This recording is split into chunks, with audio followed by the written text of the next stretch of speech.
Bueno, nos ponemos en pie, por favor. Y hoy vamos a hablar, no mires el estanque, no mires el estanque.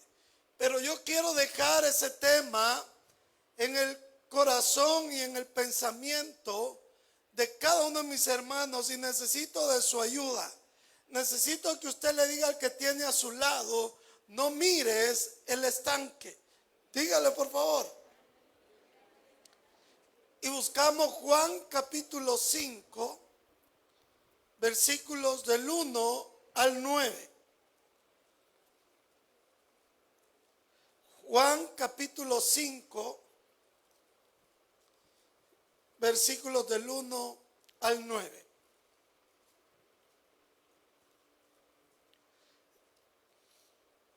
Después de estas cosas, había una fiesta de los judíos y subió Jesús a Jerusalén.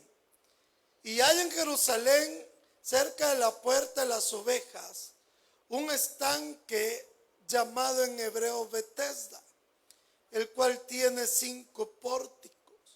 En esto yacía una multitud de enfermos, ciegos, cojos y paralíticos que esperaban el movimiento del agua, porque un ángel descendía de tiempo en tiempo al estanque y agitaba el agua, y el primero que descendía al estanque después del movimiento del agua quedaba sano de cualquier enfermedad que tuviese.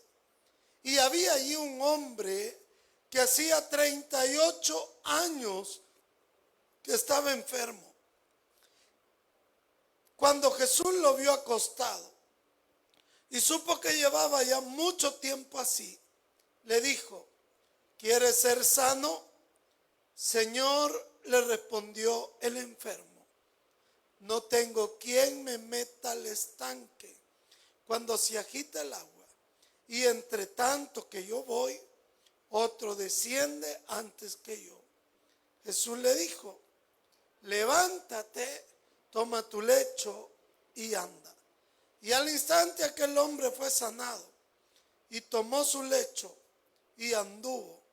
Y era día de reposo aquel día. Señor, ponemos este mensaje en tus manos. Dejamos toda la obra en el Espíritu Santo, para que seas tú, Espíritu Santo, quien conectes esta porción de tu palabra con el corazón de mis hermanos. Señor, glorifícate en esta noche, esta mañana, en cada una de nuestras vidas. En Cristo Jesús te lo pedimos. Amén y amén. Pueden sentarse, por favor.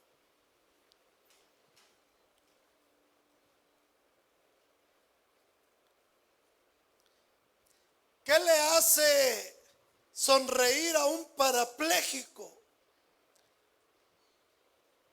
Que todo va sobre ruedas. Ese chiste causó mucha indignación en Twitter, a tal grado que alguien que tenía un familiar parapléjico contestó: un poco de respeto, por favor. Otra persona comentó: hacer chiste de un parapléjico es humor. Y estoy más que seguro que a algunos de ustedes les ha de haber causado cierta molestia.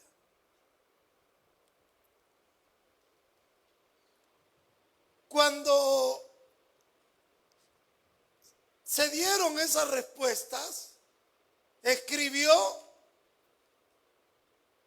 o mejor dicho, tuiteó quien había mandado el chiste, y dijo lo siguiente: hola, soy Alberto, y sí, yo soy el que tuiteó el chiste que ha molestado a tanta gente. Déjame decirte algo. Hace 2 años sufrí un accidente que me dejó parapléjico. Básicamente estoy cautivo en mi propio cuerpo, incomunicado y condenado al silencio. 2 largos años en los que he visto cambiar el mundo sin poder comentar ni compartir lo que pienso. Pero lo peor ha sido no poderme reír de nada, ni de mí mismo, algo que siempre había hecho. Pero he vuelto, gracias a un móvil, mis ojos y la tecnología y mis manos, puedo volver a escribir y comunicarme. Y he pensado que mejor forma de volver que con sentido del humor. Después de esos tweets, salen personas respondiéndole lo siguiente. Hola Alberto, mi abuela tampoco puede moverse por sí misma y comparte tu buen sentido del humor. Su hijo, mi padre, siempre bromea con que no se levante a saludar cuando la visitamos y ella se ríe. Qué bueno que vuelvas, que puedas volver a tuitear, Alberto. Otra persona le responde, yo no lo vi antes y quizás si lo hubiera visto también me hubiera indignado, y es cuando me doy cuenta que no se puede juzgar sin saber. Ojalá tenga siempre ese sentido del humor y esas ganas de comerte el mundo. Y otra persona más le responde, eres muy grande, has sabido llevar esta situación como un verdadero titán, además de dar una lección de humildad a todos los vinagres de Twitter. Un beso y un abrazo enorme. No cambie nunca tu sentido del humor.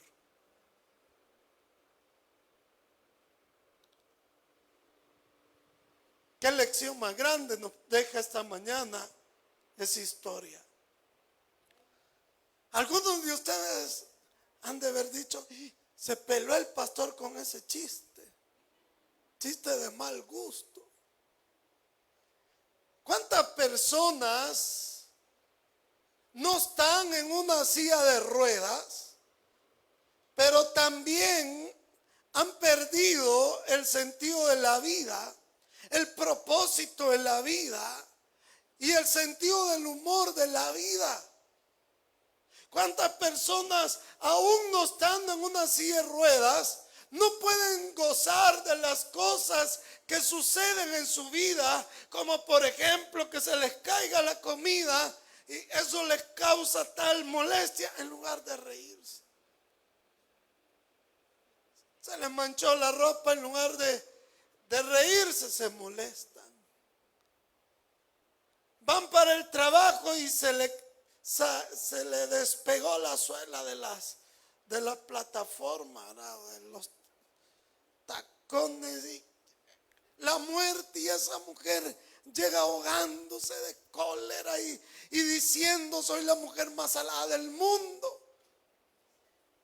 Solo a mí me pasan estas cosas. En cambio otra llega muerta de la risa contando lo sucedido. Es que no es una parálisis, no es ser parapléjico, estar en una silla de ruedas, lo que te arruina la vida, lo que le hace perder sentido a la vida. Es algo que no está en sus piernas, no está en sus brazos, no está en sus labios, no está en sus ojos, es algo que está allá dentro de usted llamado corazón. Y aquí tenemos un hombre parapléjico, la historia que leímos de Jesús. Y quiero que sepa algo. En el templo, en el costado norte y en el costado sur, habían dos piscinas. Porque usted, para entrar al templo, necesitaba purificarse antes. Entonces todos los judíos que venían al templo pasaban por esa piscina a purificarse. Pero la piscina o el estanque de Bethesda, que significa casa de misericordia,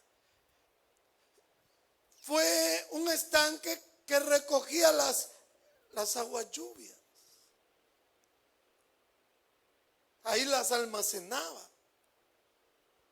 Pero la función era esa. Para entrar al templo, usted se purificaba. Así como cuando el pueblo de Israel iba a entrar a la tierra prometida, ¿por dónde los pasó Dios primero?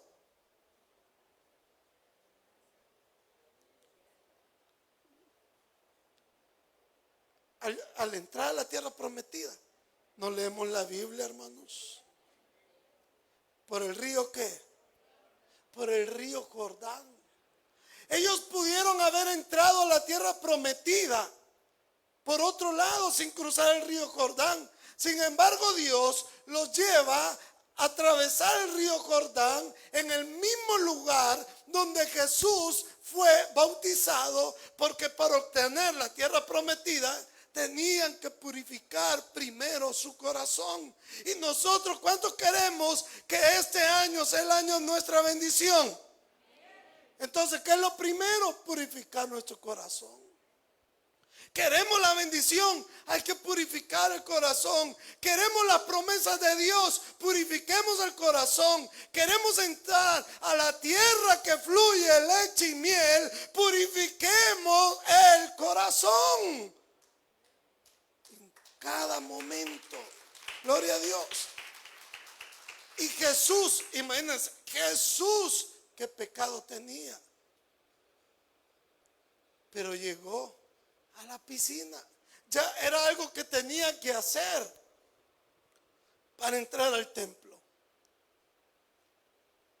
Y cuando baja se encuentra un hombre parapléjico. Se encuentra un hombre paralítico.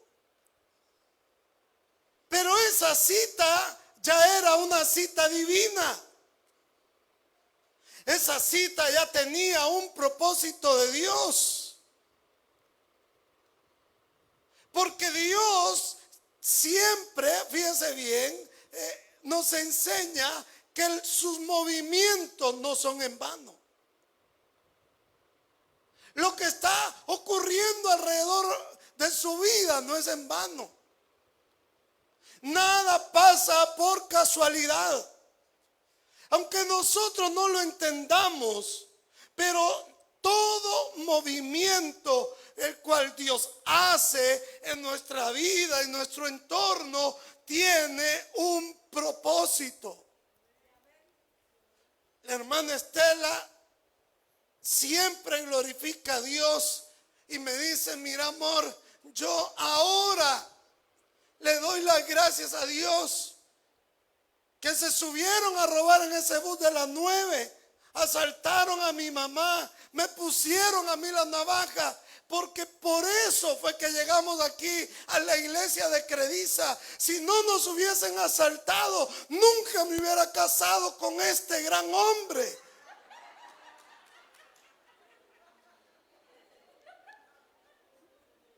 Pregúntele a ella. Benditos los ladrones, dice. Pero yo le digo a ella: ese ladrón ya está perdonado. Porque el ladrón que roba al ladrón tiene 100 años de perdón.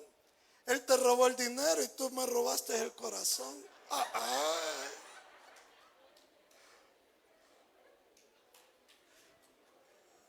Pero imagínense, yo quisiera conocer a esos ladrones.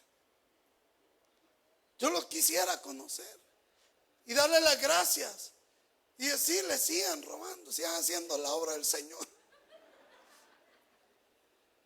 Cuántas cosas para nosotros hoy no tienen sentido.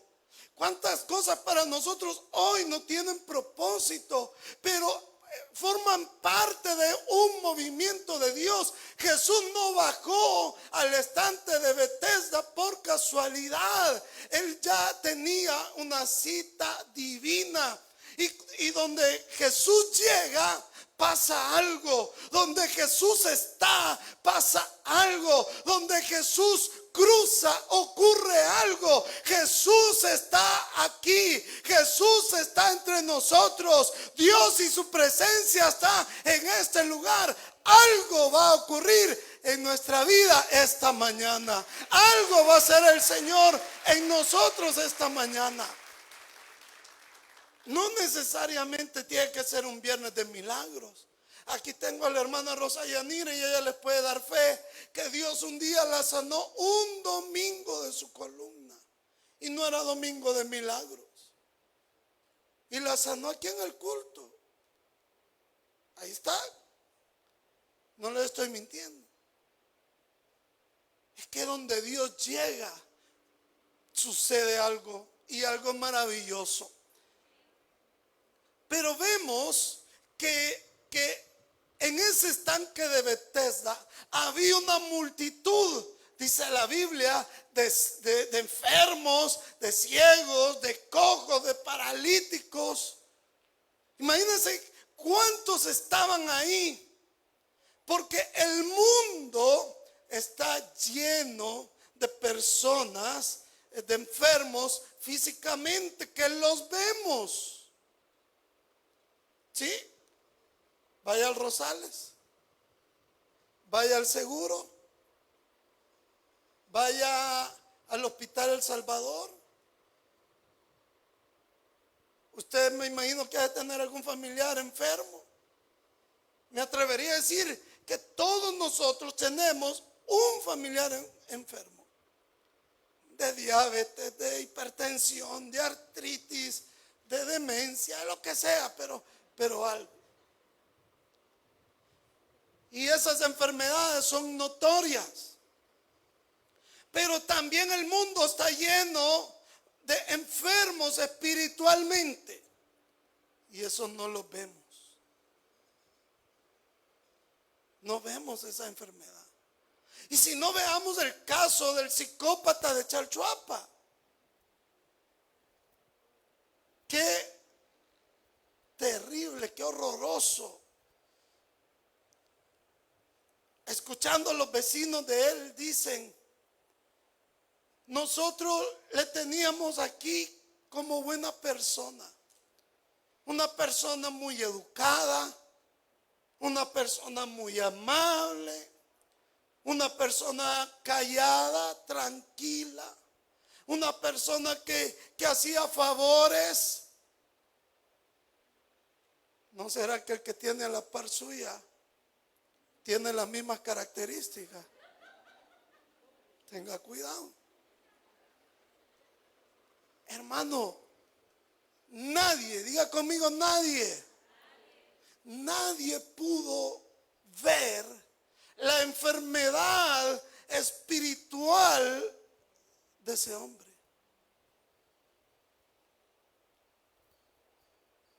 Y supuestamente ellos ofrecían,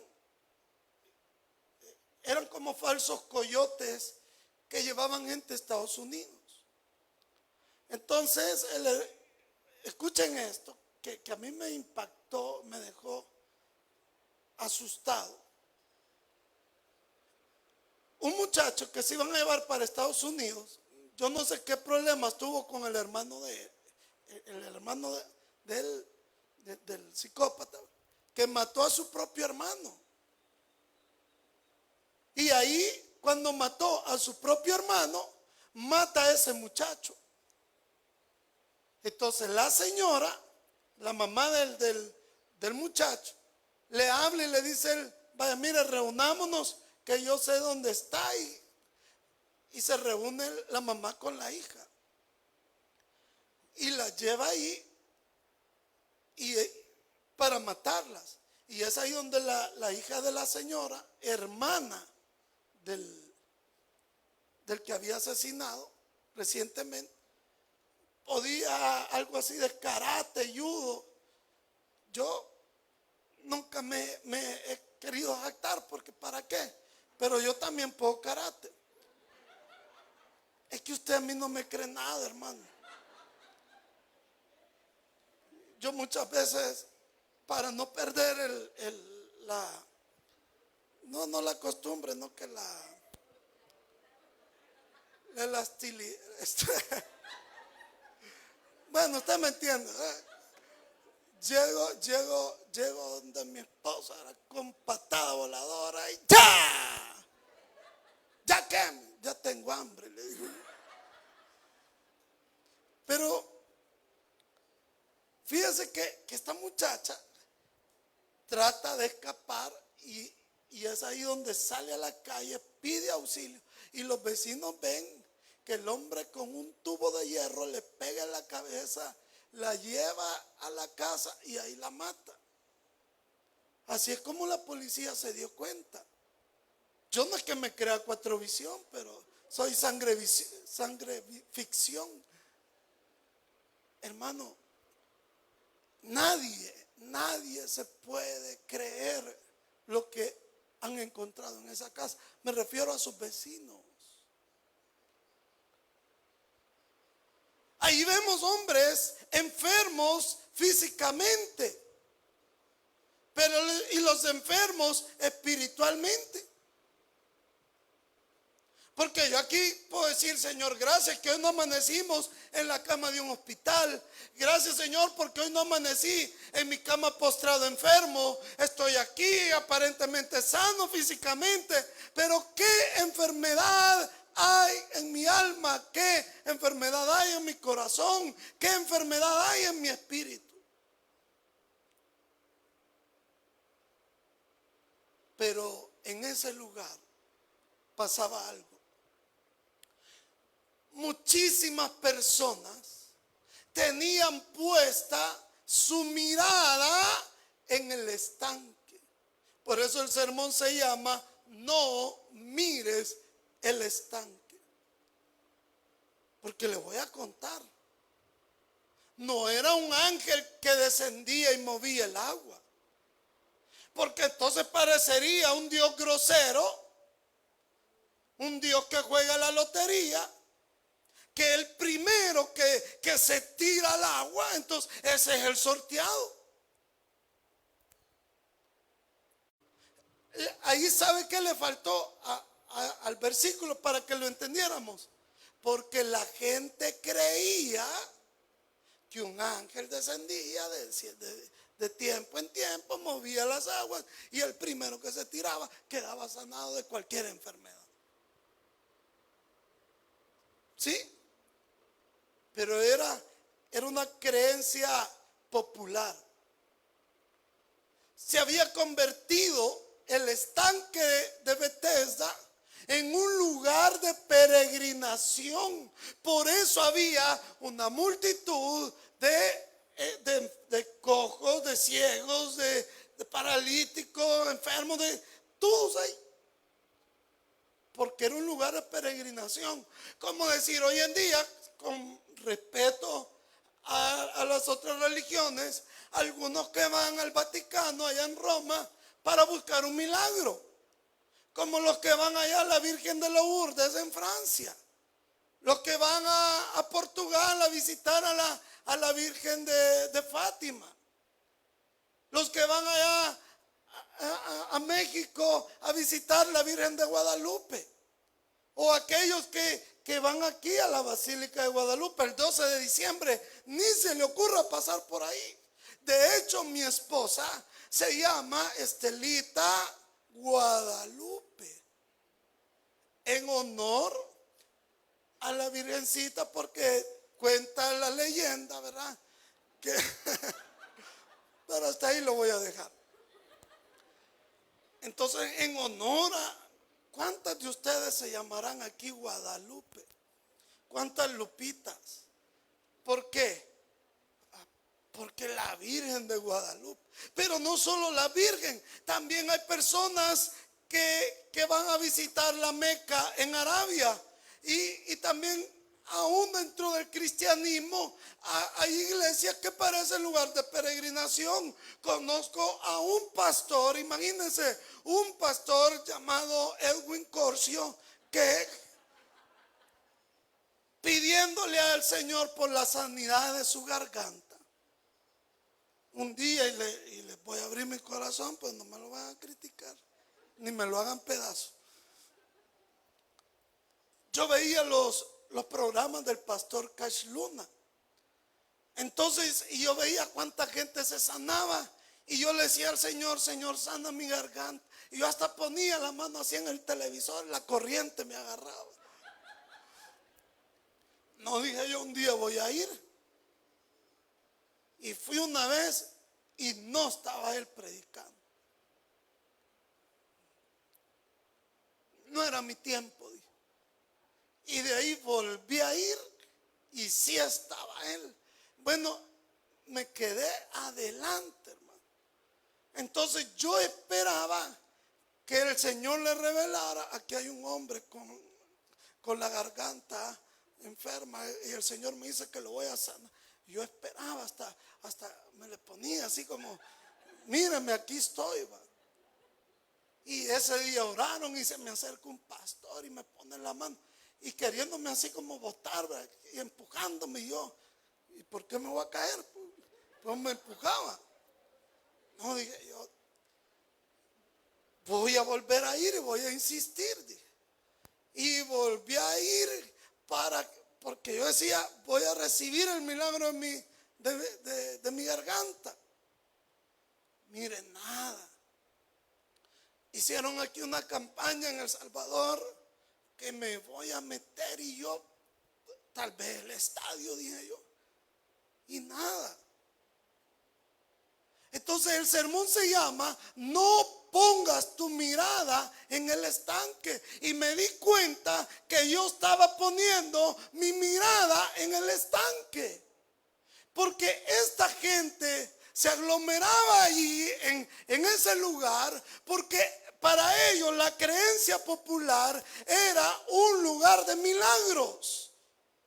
Entonces nosotros tenemos puesta la mirada en el lugar del milagro, de los milagros, en el hombre de los milagros. No, nosotros debemos de poner la mirada en el Dios de los milagros, en ese Dios que todo lo puede, que Él quiere hacer milagros si usted tiene fe.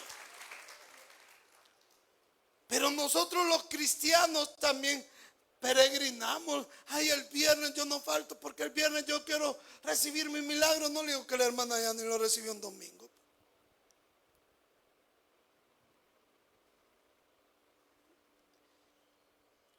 Buscaban el lugar de los milagros, pero no al Dios de los milagros. Este hombre había estado 38 años soñando con ser sano. Yo apenas creo que llevo 10, 12. Pero yo le voy a ser sincero, yo por ratos he perdido mi fe. Ya ni le pido a veces a Dios. Y a veces hasta me molesta: Señor, te pedimos por la garganta el pastor. Y digo, ¿y para qué? Si así me va a dejar ya el Señor. Tipo Pablo, ¿verdad? Bástate de mi gracia.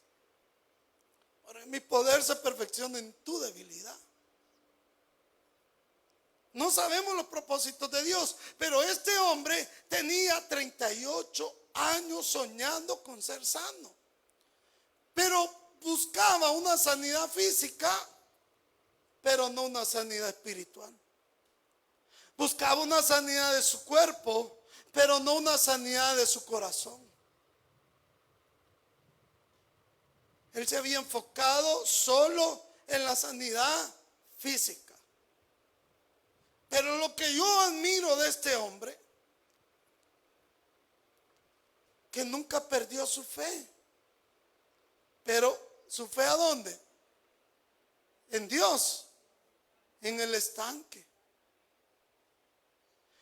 Él había estado 38 años en ese estanque porque tenía fe, pero no en Dios, en el estanque. Y si hay algo que nosotros debemos de aprender esta mañana, es a no perder la fe, pero en el Señor. La fe en Dios. Pierda la fe en lo que usted quiera, en la lotería, en el Barcelona. No, hombre, mire, si usted es barcelonista, qué tiempo se hubiera salido de ese equipo ya, hermano. Es como que usted esté creyendo que la Alianza queda campeón solo porque es buen equipo. Mire, ve que hay ahí. Ya me van a linchar. Los de la Alianza son tirapiedra. Así que dígale a los del parqueo que me den ahí seguridad. Hermanos, pierda la fe en lo que usted quiera, pero no pierda la fe en el Señor. Y si usted no pierde la fe en el Señor, no va a perder la fe en lo que usted le pide a Él. Este sermón me está hablando Dios a mí, no crea que a usted. Esto está impactando mi corazón porque hay muchas cosas en las cuales yo en algún momento he desistido y he perdido la fe y he abandonado la petición y le he dicho, no, ya no voy a orar por eso. No pierda la fe. No se rinda tan fácil. Siga la meta. No tire la toalla con el primer obstáculo. No diga, ay, mire lo que me pasó. No se achique, hermano. Hágale frente con el Señor. Persista, persevere, aguante. Probablemente a la vuelta de la esquina Dios ya tiene preparada la respuesta. Dios ya tiene preparado para usted la solución. Solo está en que usted aguante. Pastor, pero ya toqué una puerta y ya toqué otra. Mire, he tocado 20, probablemente sea la 21. Mire, pastor, pero fíjese que aquella puerta me la abrieron, pues no me gustó. No era esa. El Señor está preparando otra puerta mejor para eso.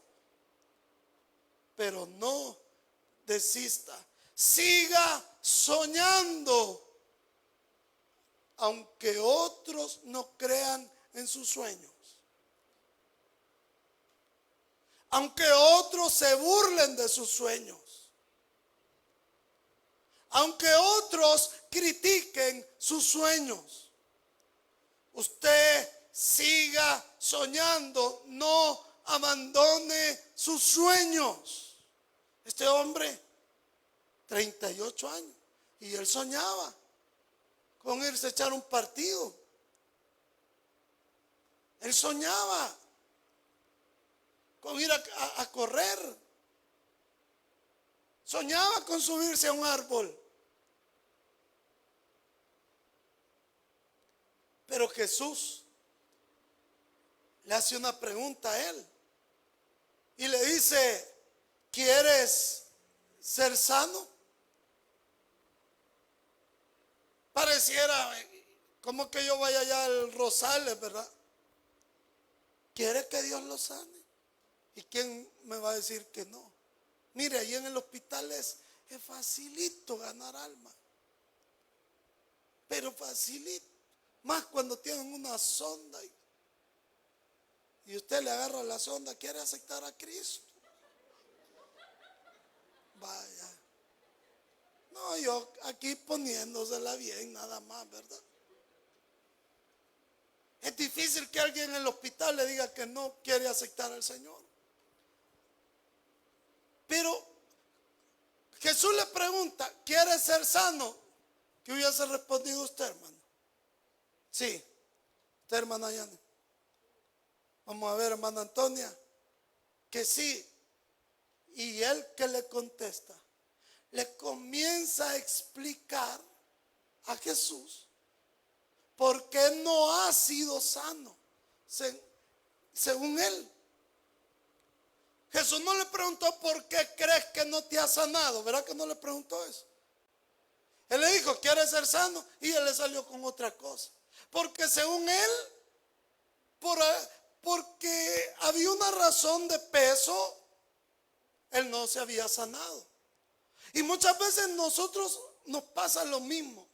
Cuando algo no sale como nosotros queremos, comenzamos a preguntarnos, bueno, ¿por qué? ¿Por qué no me salió esto así? ¿En qué le estoy fallando a Dios? ¿Qué habrá pasado con Dios? Si yo le había pedido al Señor, si Dios me dio esta promesa, si Dios me había dicho lo otro. Y comenzamos a buscar motivos, justificaciones del por qué Dios no ha obrado en nosotros. Porque Él no ha obrado en el esposo. Porque Él no ha obrado en el hijo. Y la fe no es una fe, no tiene que ser una fe sensual. Y cuando hablo de sensual no me refiero a sexo. Fe sensual es aquel cristiano que él quiere sentir al Señor, ¿verdad? Y él quiere sentir todo el tiempo su presencia y anda buscando donde se siente. Y nosotros no debemos buscar sentir al Señor, debemos buscar conocer al Señor. Porque el sentirlo es algo como sugestivo. Algo como, hoy lo siento, pero otro ratito no lo siento. Y muchas veces depende de mi estado de ánimo. Pero el Señor quiere que le conozcamos más que le sintamos. Porque al conocerlo, lo vamos a experimentar. Y allí lo vamos a sentir en todo momento, tal como Él es. Pero, fíjense bien, en la explicación que el paralítico le da a Jesús, Él le sigue diciendo, no he sido sano porque no me he metido al tanque. O sea, su fe sigue puesta en el estanque. Su mirada sigue puesta en el estanque. Y le dice, y además no tengo nadie por mí. Deja entrever que no tiene amigos, que no tiene familia. Pero Max Lucado dijo un día, Jesús es amigo de los que no tienen amigos. Qué buena noticia. Ese paralítico no se daba cuenta que enfrente tenía su solución. Usted, la solución no está en el templo, no está en mí. Su solución está en Cristo. Y a cualquier situación Jesús es la solución. Él es nuestra respuesta. Él es la solución que esperamos. Pero ¿cuántas veces nos pasa lo del paralítico? Ahí estaba el sanador, ahí estaba el Dios que tenía su solución. Y no se había percatado. Y Jesús le demuestra que su mirada en el estanque no fue la que lo sanó. Porque cuando Jesús lo sana, no ocupó el agua. No le dijo, vení, te voy a meter yo. O andá, metete y ahorita te sanan. No. Le demostró que la fuente de poder no está en el agua, que la fuente de poder está en su misericordia, en su verdadera misericordia.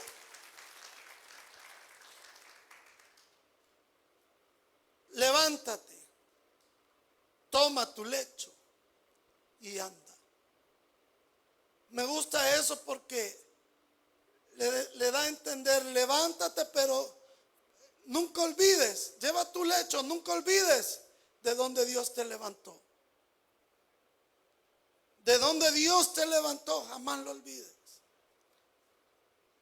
Pero al final Jesús termina esta historia diciéndole, se lo encontró en el templo y le dice, no peques más antes que algo peor te suceda. Jesús relaciona su parálisis con su pecado. Alguien por andar chupando, por andar de bolo, va a tener un accidente y queda paralítico por andar chupando. Entonces su parálisis está relacionado a un pecado. ¿Me explico? No sé qué pasó con este hombre, me imagino yo que se dio duro con la mujer, le pegó y la mujer lo aventó de la ventana y cayó y no se mató y quedó paralítico. Me imagino yo. Pero Jesús sí lo sabía, por eso le dice que no peques más. Porque Jesús lo que le está diciendo, hey, no te conformes solo con la sanidad de tu cuerpo. No te conformes solo con la solución de tu problema. No, tienes que ir más allá, arreglar tu corazón y tu alma, tu espíritu, tu relación con Dios. Porque podemos ser sanos, pero no ser salvos.